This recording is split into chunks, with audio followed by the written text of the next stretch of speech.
जय श्री कृष्णा, जय श्री राम, जय श्री राधे राधे, जय श्री महाकाल। आपको इस वीडियो में श्रवण कराएंगे देवताओं का बृहस्पति जी से परामर्श, बृहस्पति जी की सम्मति के अनुसार कार्य संपादन, इंद्राणी पर देवी की कृपा, नहुष मुनियों की पालकी पर सवार होना और मुनि के शाप से नहुष का पतन तथा उससे सर्प योनि की प्राप्ति। व्यास जी कहते हैं, राजन तदनंतर नहुष ने सुना कि शची बृहस्पति जी की शरण में चली गई है। तब वह उनके ऊपर भी झल्ला उठा। उसने देवताओं से कहा, यह बिल्कुल निश्चित है कि मेरे हाथ बृहस्पति का वध होकर रहेगा। कारण मैंने सुना है इस मूर्ख ने अपने घर में शची को सुरक्षित रहने की व्यवस्था कर रखी है। उस समय नहुष की आकृति महान भयंकर हो गई थी। वह क्रोध से जल उठा था। उसकी ऐसी स्थिति देखकर देवता और ऋषि शामनीत का प्रयोग करते हुए नहुष से कहने लगे, राजेंद्र प्रभु, तुम क्रोध दूर करो। यह खोटी बुद्धि सर्वथा त्याज्य है। पराई स्त्री के साथ प्रेम करने की धर्मशास्त्रों में घोर निंदा की गई है। शची परम पवित्रता है, उनका आचरण बड़ा ही पवित्र है। राजन, इस समय तुम्हें त्रिलोकी का राज्य सुलभ है। तुम बड़े धार्मिक राजा हो। यदि तुम जैसा नरेश धर्म से विचलित हो जाएगा तो निश्चय ही प्रजा नष्ट भ्रष्ट हो जाएगी। राजा को चाहिए कि सम्यक प्रकार से सदाचार का पालन करे। राजेंद्र, जब पति पत्नी दोनों में समान प्रेम होता है तभी दोनों अत्यंत सुखी होते हैं। अतएव देवेंद्र, तुम्हारे मन में पराई स्त्री से मिलने की जो इच्छा उत्पन्न हुई है उसे त्याग दो। श्रेष्ठ आचरण का पालन करो, क्योंकि इस समय तुम एक महान श्रेष्ठ पद पर प्रतिष्ठित हो। राजन, पाप कर्म करने से संपत्ति क्षीण होती है और पुण्य करने से बढ़ती है। इसलिए नीच कर्म का परित्याग करके तुम्हें सात्विक बुद्धि का आश्रय लेना चाहिए। नहुष ने कहा, देवताओं, शची मेरे पास आ जाए। ऐसा करने से तुम्हारी तो बड़ी भलाई होगी ही, वह भी परम सुखी हो जाएगी। ऐसा ना होगा तो मेरी अशांति का शमन नहीं हो सकता। यह मैं तुम्हारे सामने बिल्कुल सच्ची बातें कह रहा हूँ। विनय अथवा बल किसी भी उपाय का प्रयोग करके तुम अति शीघ्र शची को यहाँ लाने का प्रयास करो। उस समय नहुष काम से आतुर हो गया था। उसकी यह बात सुनकर अत्यंत भयभीत हुए देवताओं और मुनियों ने उससे कहा, ठीक है, शांतिपूर्वक इंद्राणी को हम तुम्हारे पास ले आएंगे। यूँ कहकर वे देवता और मुनि बृहस्पति जी के आश्रम पर गए और उन्होंने सब बातें उनको सुना दी। व्यास जी कहते हैं कि देवताओं की बात सुनकर बृहस्पति जी ने उन्हें उत्तर दिया, परम साध्वी शची मेरे यहाँ शरणार्थी बनकर आई है। मैं इनका त्याग नहीं करूँगा। एक उपाय है, एक बार शची राजा नहुष के सामने जाए। आगे वेदव्यास जी भगवान कहते हैं, वर्णन श्रवण कीजिएगा, और उससे कहे कि मैं तुम्हारी सेवा अवश्य करूँगी, किंतु यह पता लगा लूँ कि मेरे पति जीवित तो नहीं है। संभव है मेरे पतिदेव इंद्र जीवित हों। ऐसी स्थिति में मैं दूसरे को कैसे स्वामी बना सकती हूँ। अतः उन महाभाग को खोजने के लिए एक बार मेरे लिए वापस लौटना आवश्यक है।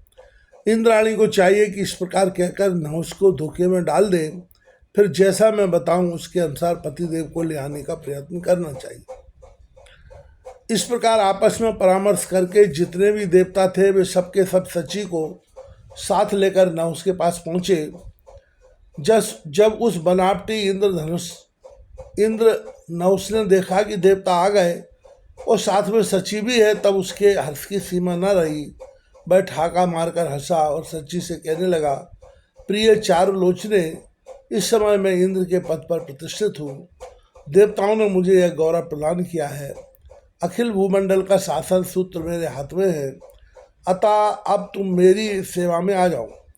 नहुष के यूँ कहने पर इंद्राणी के शरीर में कपकपी छूट गई। उसका हृदय आतंकित हो गया।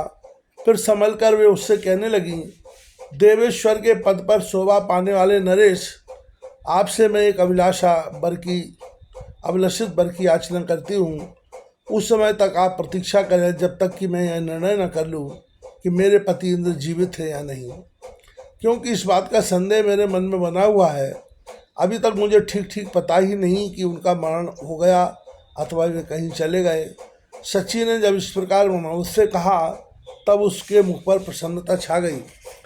बहुत ठीक है,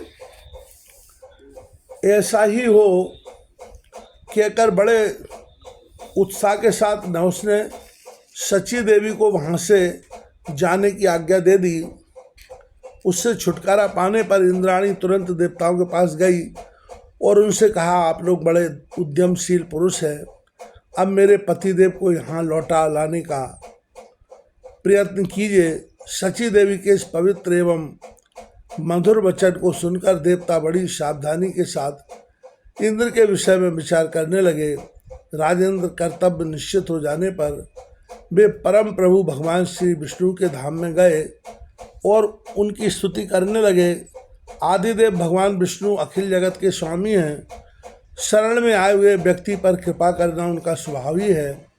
अपनी वाणी व्यक्त करने में परम कुशल देवताओं ने अत्यंत उदास होकर उनसे यह वचन कहा। भगवान देवराज इंद्र ब्रह्म हत्या के दुख से दुखी होकर कहीं अन्यत्र कालक्षेप कर रहे हैं। हम पर घोर संकट आ पड़ा है, इससे आप हमारी रक्षा करें और साथ ही इंद्र ब्रह्म हत्या से मुक्त हो जाए, इसका उपाय भी बतलाने की कृपा करें। देवताओं की यह करुण प्रार्थना सुनकर भगवान विष्णु ने उनसे कहा, देवताओं, इस अवसर पर ब्रह्म हत्या के पाप से मुक्त होने के लिए इंद्र को अश्वमेध यज्ञ करना चाहिए। इस परम पावन यज्ञ के प्रभाव से संपूर्ण कलमश धुल जाने पर वे फिर तुम्हारे इंद्र बन जाएंगे, फिर किसी प्रकार का कोई भय नहीं रहेगा। यह अश्वमेध यज्ञ भगवती जगदम्बा को संतुष्ट करने के लिए एक अचूक साधन है। यह निश्चय है कि इस यज्ञ से संतुष्ट होकर भगवती जगदम्बा ब्रह्म हत्या प्रवृत्ति सारे पापों को नष्ट कर देंगी, ऐसा देवताओं को कहा गया।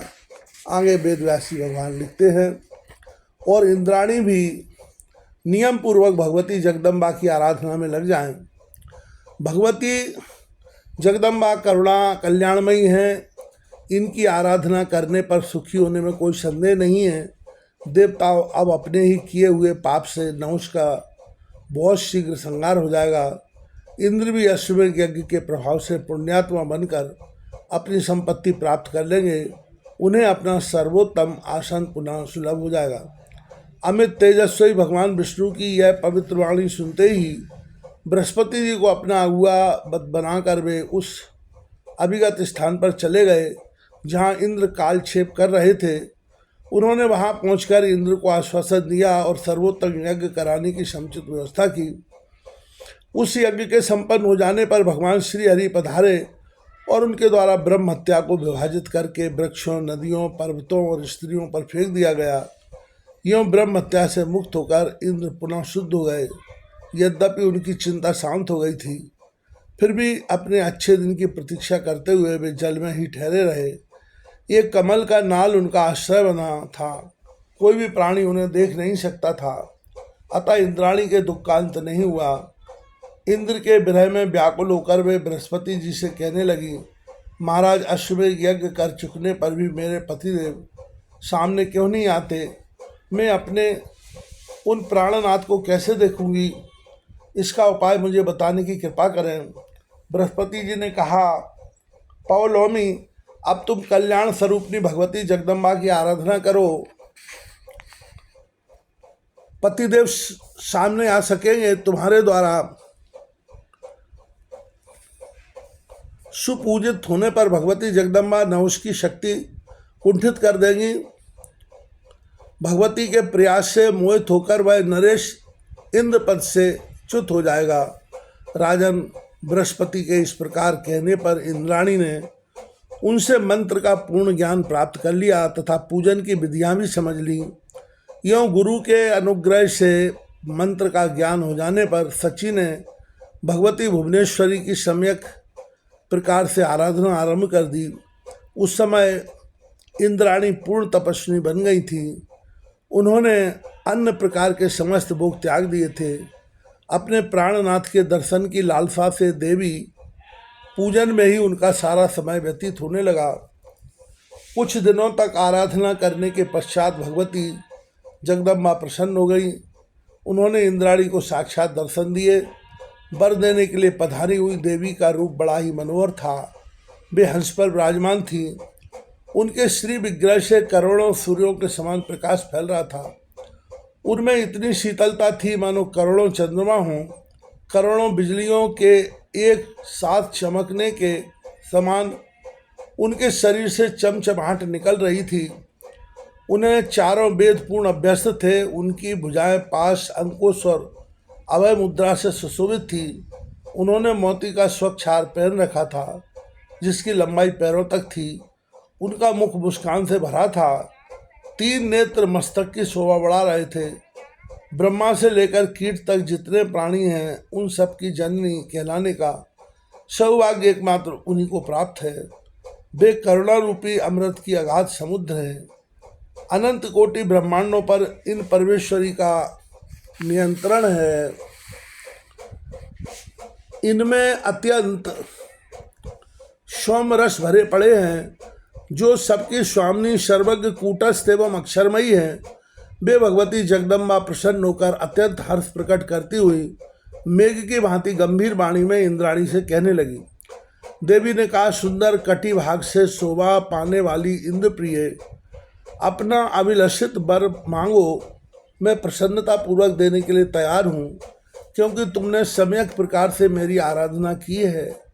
तुम्हें वर देने के लिए ही मेरा यहाँ आना हुआ है। मैं सुगमता पूर्वक किसी के सामने प्रकट नहीं होती हूँ। अनंत कोटि जन्मों की पुण्य संचय होने पर ही प्राणी मेरे दर्शन का अधिकारी होता है। उस समय इंद्राणी भगवती जगदम्बा के सामने हाथ जोड़े खड़ी थी। देवी की आज्ञा देने पर अत्यंत प्रसन्न होकर विराजने वाली उन परमेश्वरी से इंद्राणी ने कहा, माता पतिदेव का दर्शन मुझे परम दुर्लभ हो गया है। मैं उसी को प्राप्त करना चाहती हूँ। साथ ही मैं यह भी चाहती हूँ कि पापी नहुस से मुझे तनिक भी भय न रहे और पूर्वत अपना स्थान प्राप्त हो जाए। देवी ने कहा, तुम इस मेरी दूती के साथ मानसरोवर जाओ, जहाँ मेरी एक अचल मूर्ति प्रतिष्ठित है। मेरी उस मूर्ति को लोग विश्वकामा कहते हैं।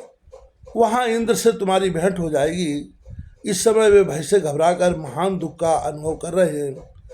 विशालाक्षी, कुछ ही समय के बाद मैं राजा नहुस को मोहित करने की व्यवस्था करूंगी। अब तुम स्वस्थ हो जाओ। तुम्हारा मनोरथ पूर्ण करने में मैं सचेष्ट हूँ। मेरे प्रयास से मोहित हुआ राजा नहुस तुरंत ही इंद्रासन से च्युत हो जाएगा। व्यास जी कहते हैं, राजन तदनंतर भगवती जगदम्बा की एक दूती इंद्राणी को साथ लेकर तुरंत उनके पतिदेव के पास पहुंच गई। सची ने पतिदेव का साक्षात्कार किया। भगवती परमेश्वरी का वह विग्रह भी उन्हें दृष्टिगोचर हुआ।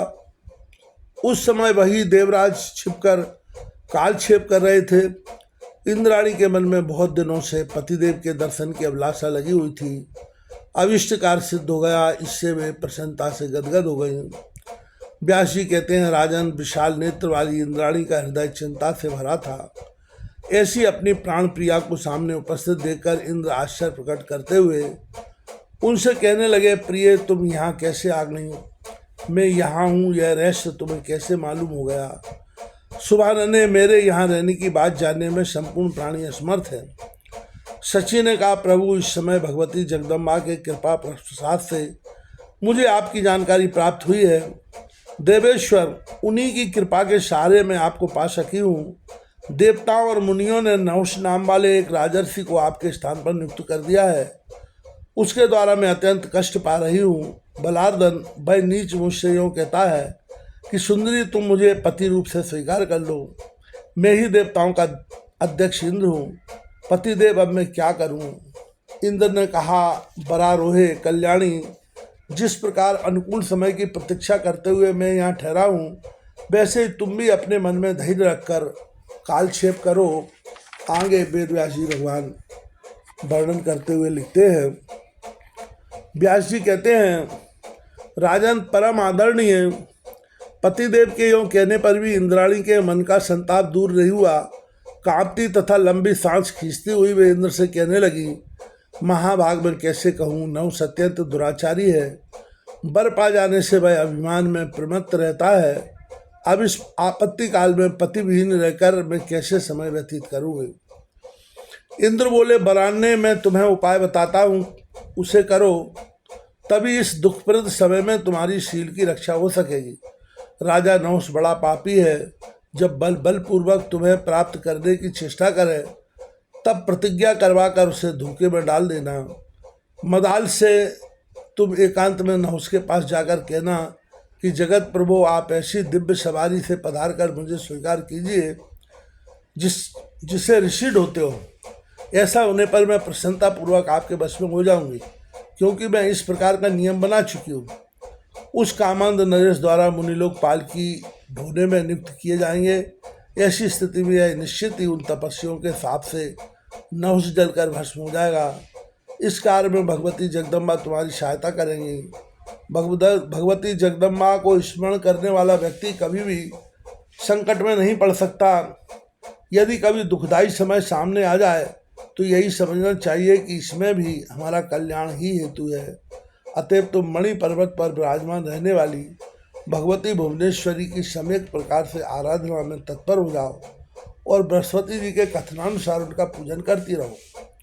व्यास जी कहते हैं, राजन, इंद्र के इस प्रकार कहने पर सची नहुष के पास चली गई और देवराज के कथनानुसार नहुष से बोली, इंद्र के वेश में विराजने वाले राजन, तुम्हारे कृपा प्रसाद से मेरे संपूर्ण कार्य सिद्ध हो गए।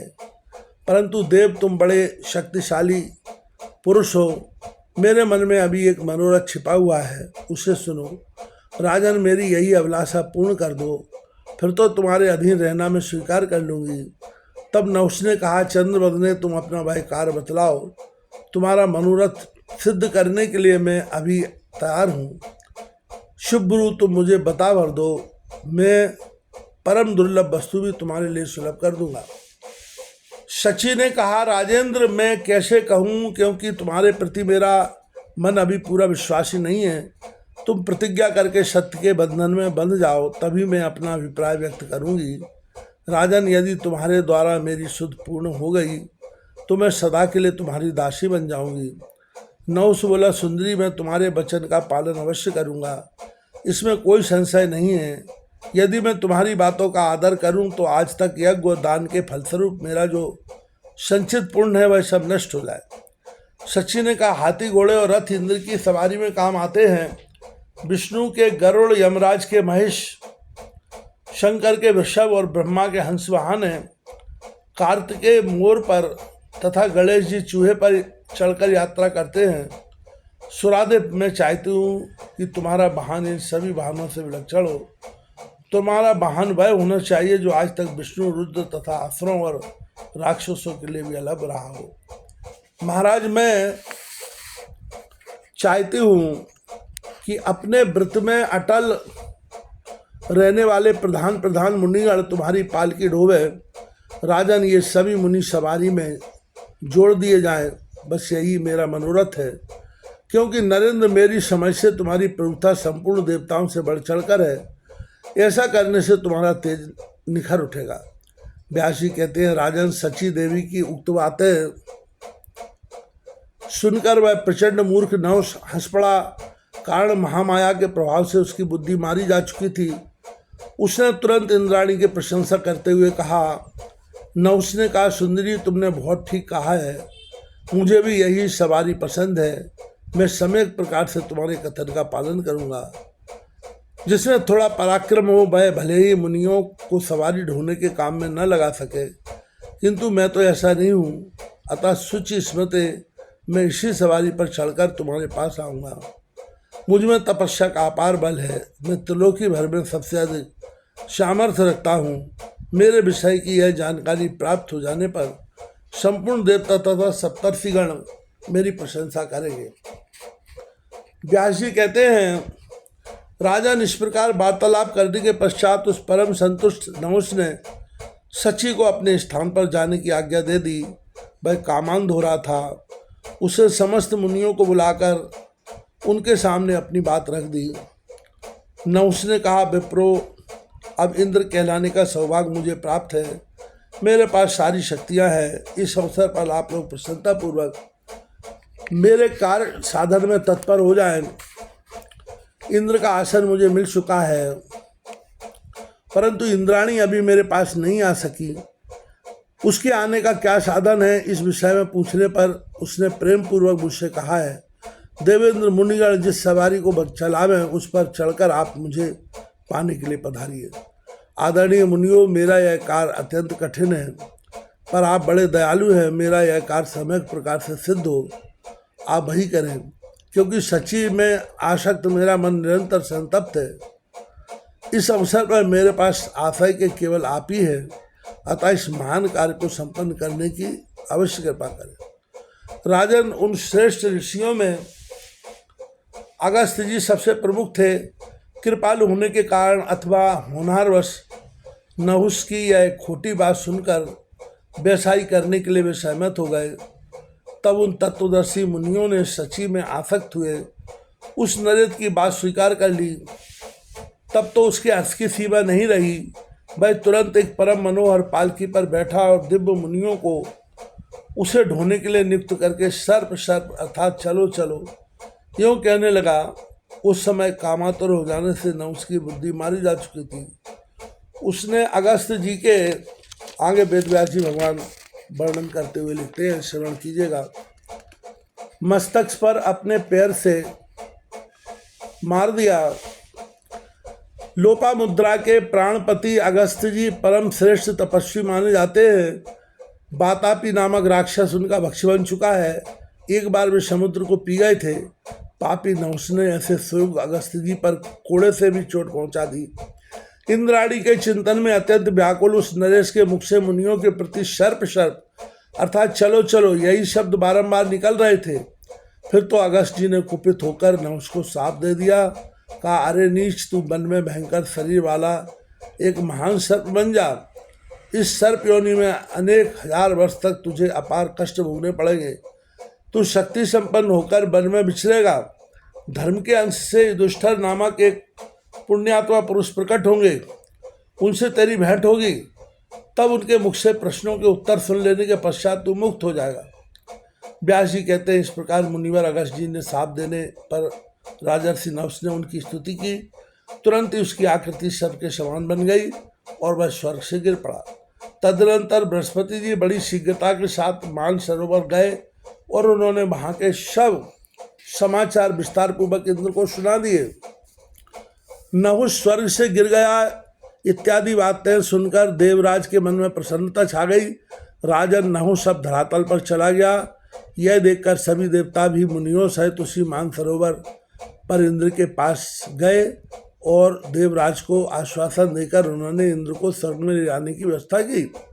उनके द्वारा बड़े सम्मान के साथ इंद्र स्वर्ग में लौट आए। इसके बाद देवताओं और मुनियों ने उन्हें आसन पर विराजित कर मंगल अभिषेक किया। इंद्र भी अब अपने आसन के अधिकारी बनकर सची के साथ स्वर्ग में विराजने लगा। व्यास जी कहते हैं, राजन, इस प्रकार इंद्र को अत्यंत भयंकर कष्ट सहने पड़े हैं। भगवती जगदम्बा के कृपा प्रसाद से इंद्र पुनः अपने स्थान पर प्रतिष्ठित हुए। राजन, वृत्तासुर के इस वध से संबंध रखने वाली ये सारी कथाएं मैं तुम्हें सुना चुका। तुमने जिस विषय में प्रश्न किया है, यह कथा बड़ी ही विलक्षण है। जो जैसा कर्म करता है उसके सामने वैसे ही फल पाता है, क्योंकि अपने किए हुए शुभ अथवा अशुभ कर्मों का फल भोगना प्राणियों के लिए अनिवार्य है। इसे कोई टाल नहीं सकता है।